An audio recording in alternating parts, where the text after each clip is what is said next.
Good afternoon, everyone. This is Coach Matt with our Monday workout. Let's begin today with 2 rounds through a 200-meter jog to kick off each round, and then mountain climbers, 10 reps on each side. So let's just maintain the plank position and try to reach your knee to the same side elbow. If you want to kind of jog in place for this, that's fine, but try not to pike or sag your hips. Try to stay in that plank position, just moving one leg at a time. Scorpion stretch is next, so that will be arms out like a T, and we're twisting around to try to reach the foot towards the opposite hand, so get a good stretch. You can pause at the end of that. You don't have to whip back and forth to do it, but don't take too long on it. Next, some monkey hang, and then if possible, I want you to add in some grip switches. So grip switches is just let go with one hand, regrip, let go with the other hand, regrip. If you want to reach all the way down and like slap your leg, that's the hardest way to do it. The easier way to do it is to keep your feet on the ground and still practice that regripping of one hand and then the other, right? And then the last one is just practice reps of thrusters and front squats. So we're gonna do both of those today as our 2 back-to-back strength lifts. The first one is gonna be a little bit quicker and should get your heart rate up nice and high, right? It's a very short EMOM, but I want it to be challenging. So think about where we maxed out thrusters 2 weeks ago. If you did that one, you should have a top end in your mind of like, what can I do for a cluster thruster? Be very, very similar.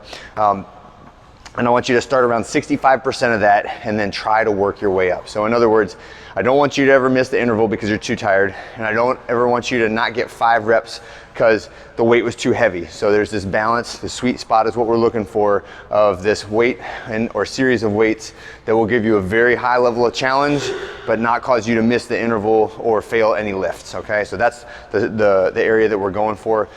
If you're unsure about the movement, I would bias towards a little bit less weight. If you are much more confident with the movement, then let's like roll the dice. Let's see what we can get. And maybe, you know, if you get 5 and you can't quite lock out or get 4 and you can't quite lock out number 5, I would still call that good. I just don't want you to ever get stumped or miss reps in that set. All right. So the way that'll work is once everybody has done their warm-up reps and they've got their opening weight on the bar and a little weight buffet set out nearby so they don't have to run across the room in between sets, it's going to be 3, 2, 1, go. The red clock will start. We'll pick the bar up off the ground. The first one can be that squat clean thruster or the cluster, but it's 1, 2, 3, 4, 5. And when you lock out number 5, you can bring it to the ground, set it down, and then assess. Like 65% went okay. Can I try for 70%, right? If you make the interval, if you make the lift, you get all 5 done, and you feel pretty good, I would say try to add some weight on, even if it's just a small amount that you're doing. But this should definitely be heavier than your Fran weight, heavier than a conditioning weight, but we're not giving you much time to recover. All right, less than a minute, obviously, okay? All right, when we finish with the thrusters, then the bar can go to the rack. The weight can stay similar. If you know what your 1 rep max front squat is, I think you should start around 60%, maybe 65% of your 1 rep max front squat. And we're doing 4 sets of 8, but with a restricted rest interval, so less than 2 minutes rest in between sets. It does not need to be in every other minute on the every other minute, but it should be very close to that, right? And I want you to just make sure you're not getting too much recovery. You should still have a little bit of a heart rate and be breathing a little heavy when you get under the bar for the next time. And then remember on the front squats, if the position of your fingertips and your wrists and your shoulders is not optimal, you can use the I Dream of a Genie front squat, which is crossing your hands over like this. You can put one thumb underneath the bar like this, or you can use these little handles. Hold on one sec while I grab them, right? These little safety bar handles that you can attach, they just thread on to the bar, and that will help you. It really relieves the shoulder position because what's really important about that front rack is that this upper arm is parallel to the ground while you're squatting. As it starts to slide down like that and the bar wants to slope down that slope of your arm, it makes it much, much harder to hold, especially when you get fatigued. All right, so 4 sets of 8, front squat, right?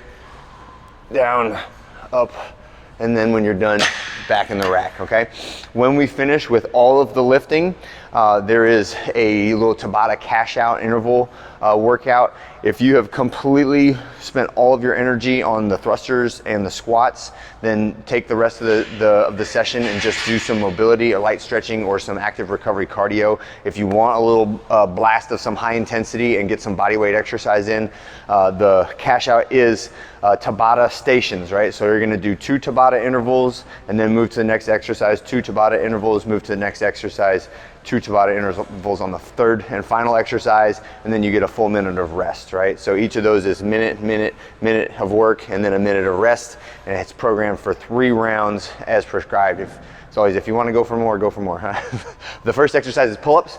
These should be the conditioning version of our pull-ups. So that means kipping pull-ups, butterfly pull-ups, jumping pull-ups, ring rows, band-assisted pull-ups. Any of those are fine, but I would like for you to think of something where you can maximize the number of reps you get in 20 seconds. And I don't want it to be like 3 reps or 4 reps. It should be in the like 8 to say 13 or 14 reps in 20 seconds. And then the ability to rest for 10 seconds and then do close to that amount again, right? So you can imagine the resistance level for an exercise like that has to be pretty light. It's got to be in that 50 to 65% of your 1 rep max effort for you to be able to do that many reps with that amount of rest, right? So whatever version of the exercise you're doing, make sure that it is light and fast and you can cycle and get a lot of reps in it.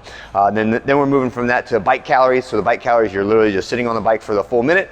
So you pedal hard for 20 seconds, rest in place for 10 seconds, pedal hard for another 20 seconds, and then you got 10 seconds to transition to your last one, which is push-ups, right? So push-ups is the same concept as the pull-ups. I want it to be the conditioning version. So if you can do a few slow grinding reps of unassisted push-ups, that's fantastic for your strength, but for today we're working on muscle conditioning or the ability to do many reps of that same exercise without stopping. So I would like you to add a little assistance, even if you can do some unassisted push-ups, if you can't get into like the 10 rep range in 20 seconds, okay? So shoot for that as like a median target.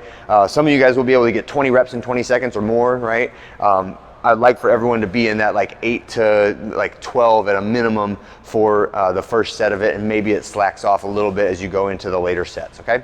That's our strength and conditioning for today. I hope you have a great one, and I'll see you guys on Tuesday.